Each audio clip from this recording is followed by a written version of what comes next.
La historia de la dinastía Rothschild, segunda parte. Hoy vamos a cubrir un periodo no muy extenso, en años, apenas 20, allí de 1798 al 1818, pero intensísimo en los acontecimientos que han ido poco a poco desarrollando este proyecto de gobierno mundial, este proyecto de dominación mundial a través del dinero. En la primera parte terminábamos hablando del tema de Imagine No Religion como parte del proyecto. Es decir, hoy la religión está cuestionada porque así se fue planificando. Recordábamos entonces la visión que tenía John Robinson, un intelectual muy importante de aquella época, que ya en 1798 había publicado un libro, Las pruebas de una conspiración contra todas las religiones y los gobiernos de Europa, llevada a cabo en las reuniones secretas de los masones, los Illuminati y las sociedades de lectura.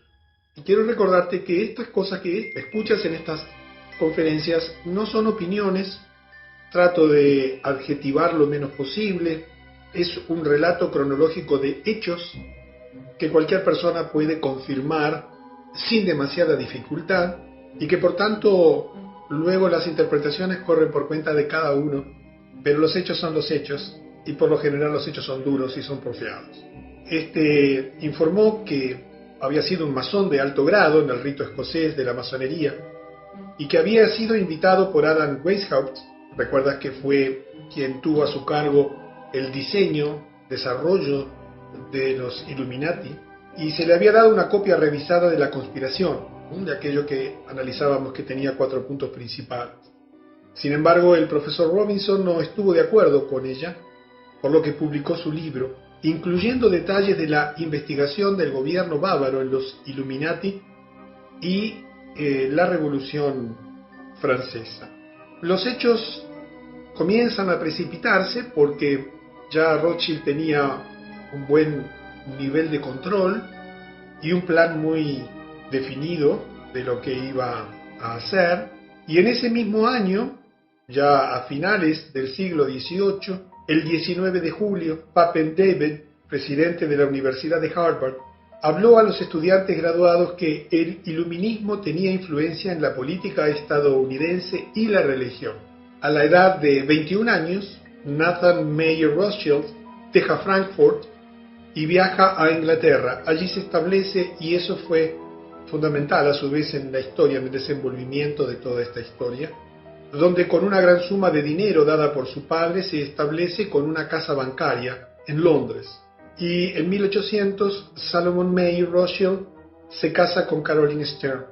Recuerda que en la primera parte te dijimos que te contábamos de casamientos y nacimientos, y que en esta segunda parte te íbamos a explicar el porqué de la importancia de conocer este linaje, porque estamos hablando de una dinastía, y hoy vas a saber algunas reglas, normas que tienen estas dinastías para permanecer juntas como un verdadero clan a lo largo de los siglos, manteniéndose absolutamente unidos en el propósito principal de dominación mundial.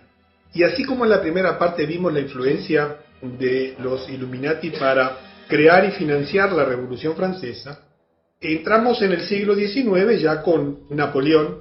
Recordemos el año 1806, cuando Napoleón declara que es su objetivo remover la casa de Hesse-Kassel de toda autoridad y eliminarla de la lista de los poderosos. Esta era una casa monárquica. Al oír esto, el príncipe Guillermo IX de Hesse-Hanau, ¿recuerdas? Que había tenido negocios con el principal de los Rothschild, se va a Dinamarca y confía su fortuna, valorada en $3 millones en aquel momento, imagínate, a Mayer Amschel Rothschild para su custodia. Nathan Mayer Rothschild se casa con Hannah Barendt Cohen, la hija de un rico comerciante de Londres. Nos acercamos a acontecimientos importantísimos porque todo lo que tenía que ver con las guerras, los gobiernos, los cambios institucionales que se estaban produciendo después y como consecuencia de la Revolución Francesa, naturalmente que tenían detrás como grandes hacedores a los Rothschild. En 1808, 2 años después, Nathan tiene su primer hijo. Nació Lionel Nathan de Rothschild. Es muy importante esta descendencia, verás por qué, porque los primeros hijos, los hijos más jóvenes de los hijos más jóvenes tenían una incidencia muy importante en la familia. En 1810, Sir Francis Baring y Abraham Goldsmith mueren, y esto deja a Nathan Mayer Rothschild como el banquero restante más importante en Inglaterra, casi sin competencia. Salomon Mayer Rothschild va a Viena, Austria, y establece un nuevo banco, el Von Unzone Rothschild. Disculpen la pronunciación, he visto que aquí en la sala hay varias personas que manejan el idioma alemán. Y comenzamos a ver cómo hay una expansión. Debemos recordar que tenían que producirse casamientos y nacer personas para ir extendiendo la influencia a través de bancos dentro de la familia. Y por lo tanto, el siglo XIX, sobre todo en sus comienzos, marcó la, digamos, expansión de Rothschild a través de todos estos jóvenes que comenzaban a utilizar los recursos y los poderes de la familia, los poderes financieros, para extender su área de influencia a lo largo y ancho de toda Europa. Y ya vimos también a fines del siglo XVIII nada menos que en los Estados Unidos. En 1811 recordamos que había vencido la concesión de la patente del permiso para la explotación por parte de los Rothschild del primer banco de los Estados Unidos. Esa concesión, que se había otorgado por 20 años en 1791, no fue renovada. El Congreso de los Estados Unidos decidió no renovarla y pasar a lo que por la Constitución, que está vigente hasta el día de hoy, tiene la obligación y el derecho el gobierno de los Estados Unidos a acuñar su propia moneda, imprimir su propia moneda y no a dejarla en manos de terceros. A Nathan Mayer Rothschild no le divierte la decisión porque lo sacaba del juego del dominio financiero y la provisión de la masa monetaria, del dinero del país, y declara en 1811 que o bien la solicitud de renovación de la carta se concede o los Estados Unidos se encontrarán envueltos en una guerra desastrosa. A pesar de las amenazas, los Estados Unidos se mantienen firmes y la concesión no se renueva, lo que provoca a Nathan Mayer Rothschild para emitir una nueva amenaza. Enséñenle a esos imprudentes estadounidenses una lección, que vuelvan nuevamente al estatus de colonia. Quiero que entiendas el poder de esta gente.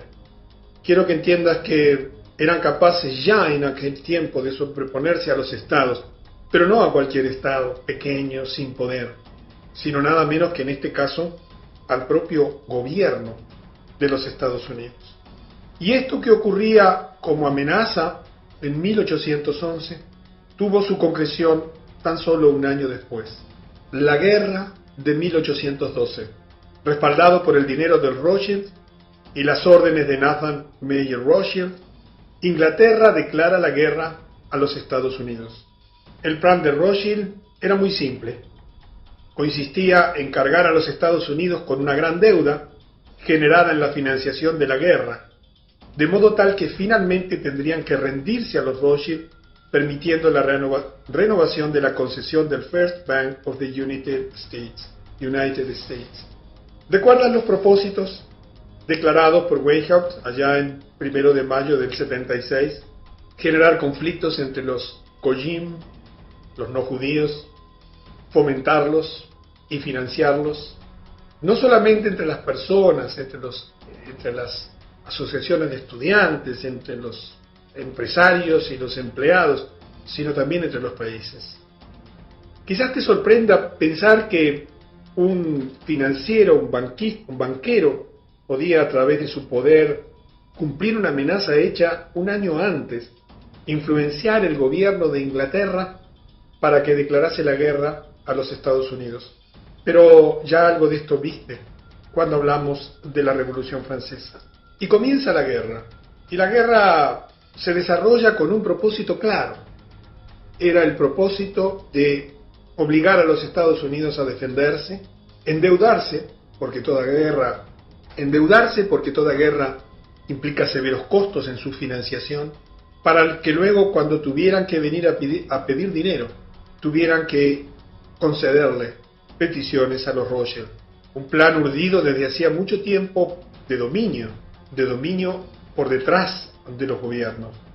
Y Meyer muere, y aquí viene algo muy importante, porque en su testamento él establece leyes precisas que la familia Rothschild debería seguir a lo largo de la historia. Y aquí vas a entender muchísimo de lo que hoy está ocurriendo y de lo que ha venido ocurriendo a lo largo de estos siglos. Por un lado, todas las posiciones claves en los negocios Rothschild solo deberían estar a cargo de miembros de la familia. Nadie fuera del clan familiar podía estar a cargo de los negocios.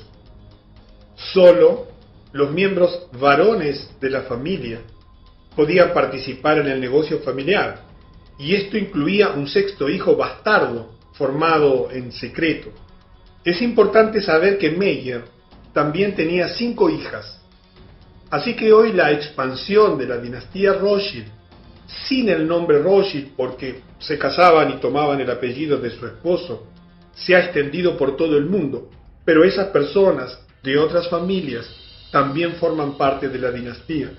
Y así, hoy se estima que hay un grupo de familias, algunos dicen que son 400, otros dicen que son mucho menos, que como consecuencia de esta situación, donde el fundador de todo esto tenía 5 hijas y un sexto hijo bastardo que fue el que quedó a cargo, porque solamente los hijos varones podían hacerlo, se comenzó a extender esa influencia a través de muchísimas otras familias. Y por otra parte, el nombre Rothschild no necesariamente asegura a quien lo posea que sea parte de esta dinastía o de este clan. Agrega en el testamento que en la familia deberían casarse entre los primos primero y segundo para preservar la fortuna de la familia. Fíjate que de los 18 matrimonios de los nietos de Meyer Amschel Rothschild, 16 fueron entre primos hermanos, una práctica conocida hoy como la endogamia. Esto te hace entender por qué las sociedades secretas se casan entre ellos y se mantienen cerrados con privilegios familiares que se van heredando de generación en generación. ¿Y por qué se respeta eso como una obligación? Porque había una orden dada casi 200 años atrás. Y aquí vas a entender otras cosas. Ningún inventario de sus bienes y propiedades debería ser publicado. Yo no sé si sabes que la Reserva Federal, que se fundó en 1913 y que vamos a analizar dentro de esta dinastía Rothschild, nunca publicó un solo balance. Nunca fue auditada, nunca fue controlada. Y por supuesto que de reserva no tiene nada, porque no tiene reservas. Solo emite esos dólares sin valor que tú tienes en tu bolsillo o en tu cuenta bancaria, o que yo tengo en el mío. Y de Federal no tiene nada, porque es un banco privado perteneciente a los Rothschild en primer lugar. Y esta historia de que ellos no presentan sus balances, ni son auditados, ni controlados por ningún gobierno, ya estaba en el testamento del fundador de esta dinastía, Meyer Amschel Rothschild. Ninguna acción legal podría realizarse en relación al valor de las herencias. No se podía discutir, todo se arreglaba con dinero. El hijo mayor del hijo mayor se convertiría en el jefe de la familia. Esta condición solo podría ser alterada cuando la mayoría de la familia estuviese de acuerdo en la modificación. Había pues una especie de padrinazgo donde toda la familia tenía un gran líder, un gran director, que era el hijo mayor del hijo mayor. Y ese era el vértice que tenía la autoridad, en definitiva quien tomaba la última decisión, y que solo se podía alterar esa herencia natural cuando la mayoría de la familia estuviese de acuerdo con la modificación. Como ves, había un plan perfectamente armado, hilado, hasta en sus mínimos detalles, que como plan de dominio requería mucha rigidez, condiciones muy estrictas, cumplimientos muy estrictos. Y Meyer muere, y por lo tanto se pone en funcionamiento en forma inmediata el testamento, y Nathan Mayer Rothschild fue elegido jefe de la familia después de la muerte de su padre Mayer.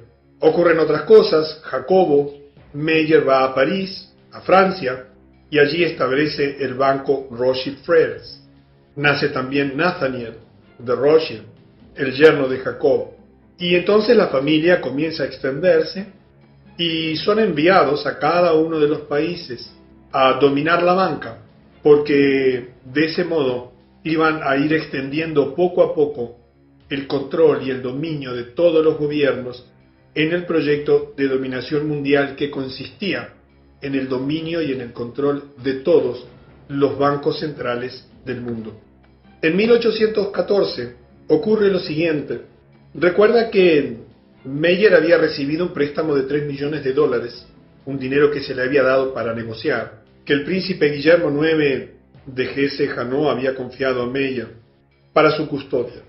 Y veamos un relato de lo que sucedió según la Enciclopedia Judía, la edición de 1905, el volumen 10, en la página 494, que dice: según la leyenda, este dinero fue escondido en barracas de vino, y escapando a la búsqueda de los soldados de Napoleón, cuando entraron en Frankfurt, fue restaurado intacto en las mismas barricas en 1814, cuando el elegido príncipe Guillermo IX volvió a Alemania. Los hechos reales, dice la enciclopedia, fueron menos románticos y más ajustados a otra realidad.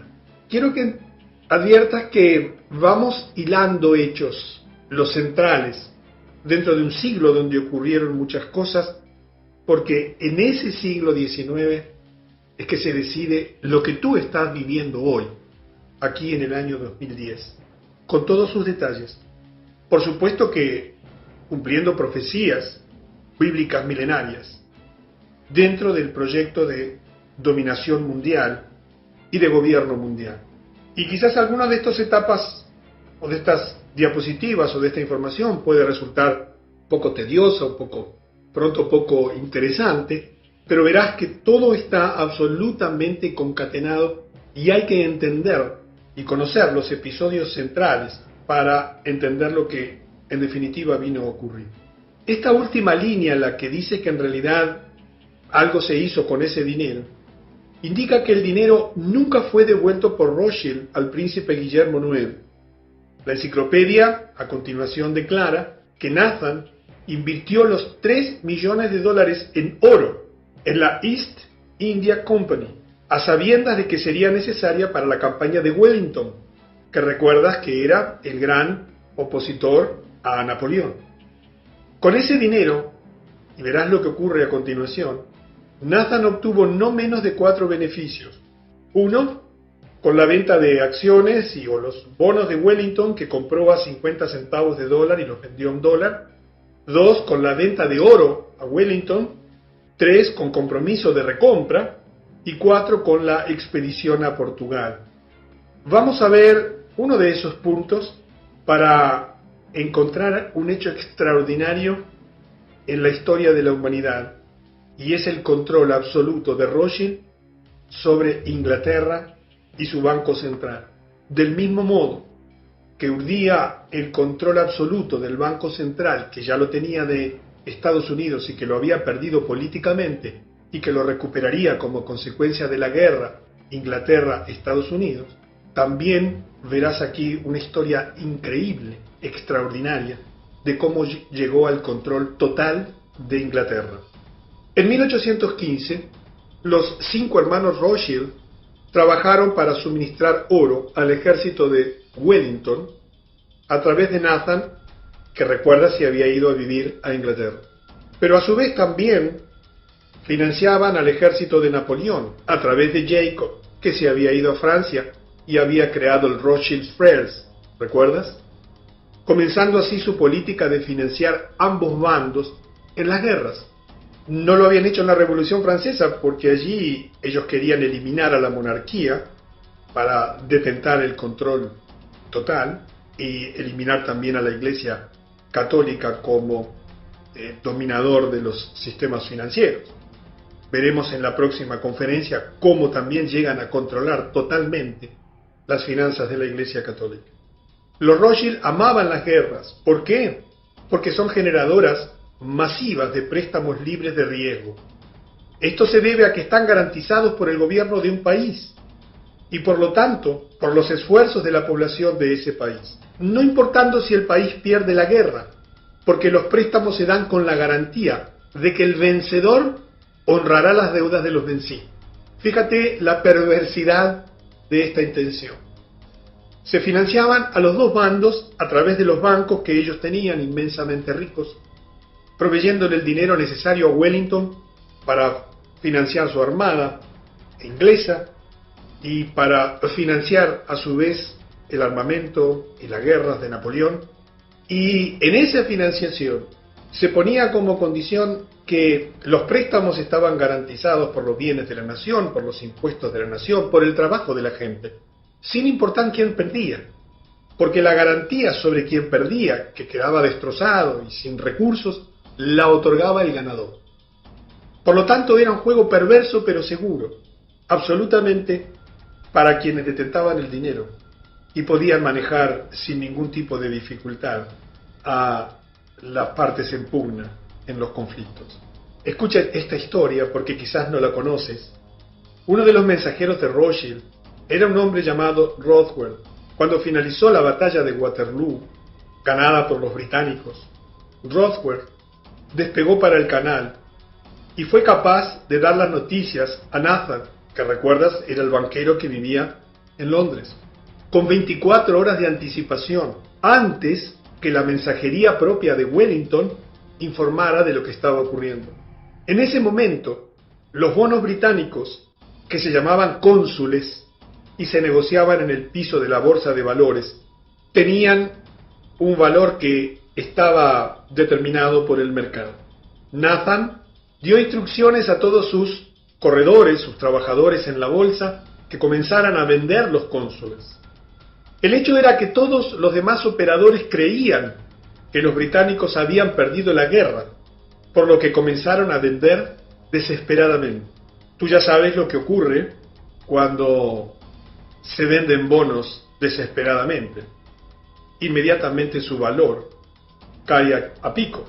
Por lo tanto, el valor de bolsa de los cónsules se desplomó, momento que fue aprovechado por Nathan Mayer, quien discretamente instruyó a sus corredores a comprar todos los cónsules que caían en sus manos. Imagínate, cuando la noticia llegó que en realidad, 24 horas después, ¿verdad?, que en realidad eran los británicos quienes habían ganado la guerra, los cónsules aumentaron su valor a un nivel más alto que antes de la guerra, lo que terminó dejando a Nathan Mayer con un rendimiento de aproximadamente 20-1 en su inversión, adueñándose prácticamente de toda la riqueza de Inglaterra. Esto dio a la familia Rothschild el control total de la economía británica.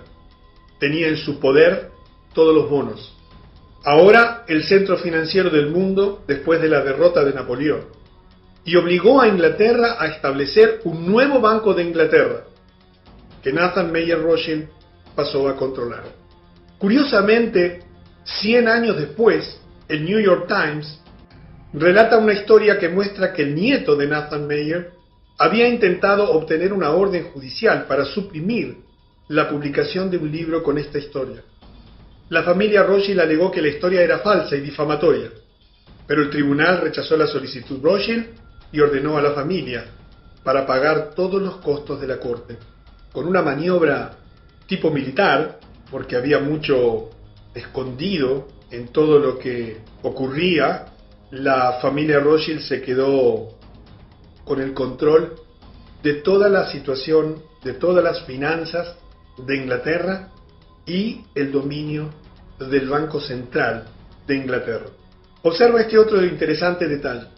Este es el año en que Nathan Mayer hace su famosa declaración.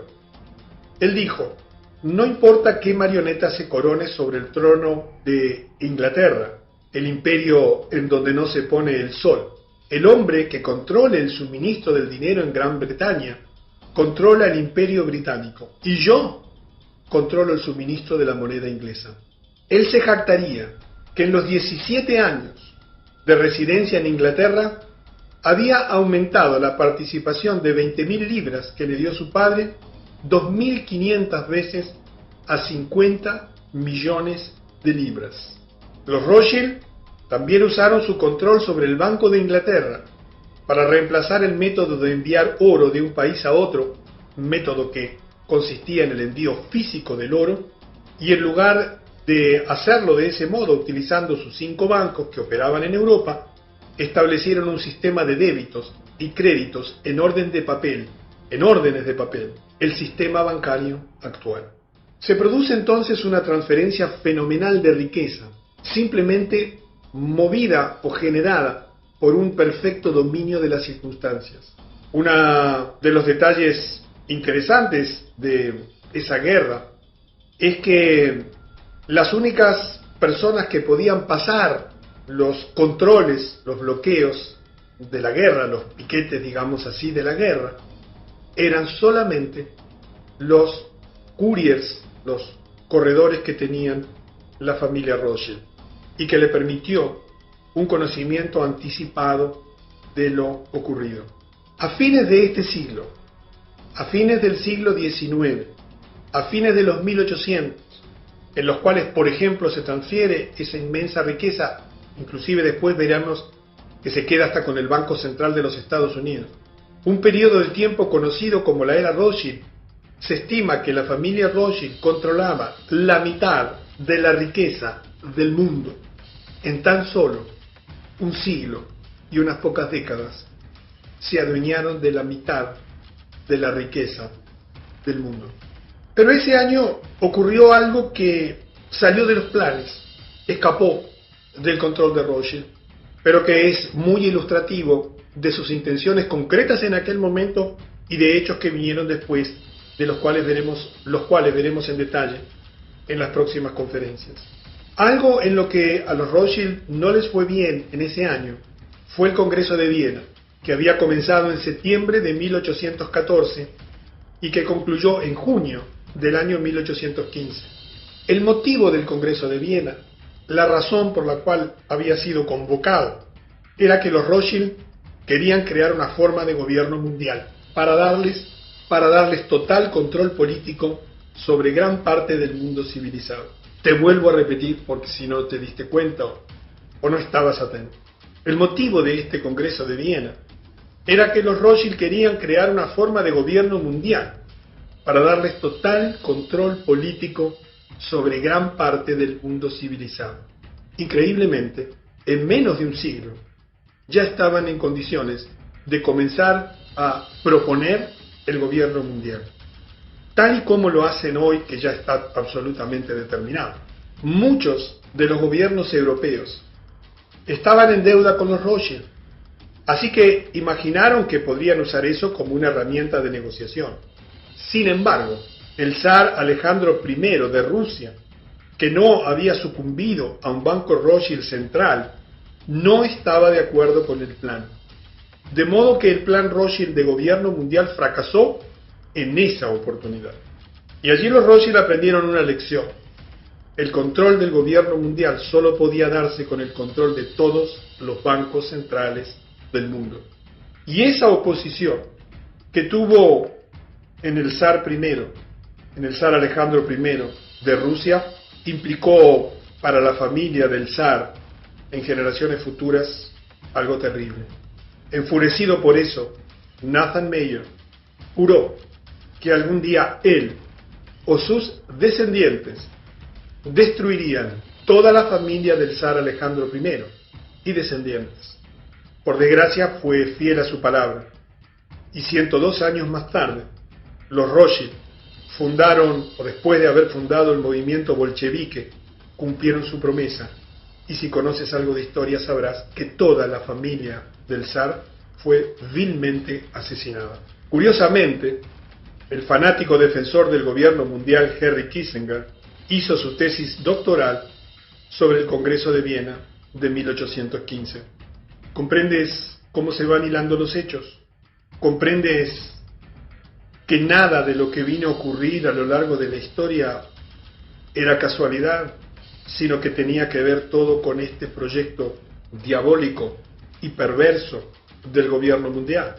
En 1816, el gobierno estadounidense aprueba la ley que permitía otro banco central, también dominado por los Rothschild, dándoles nuevamente el control de la oferta monetaria de los Estados Unidos.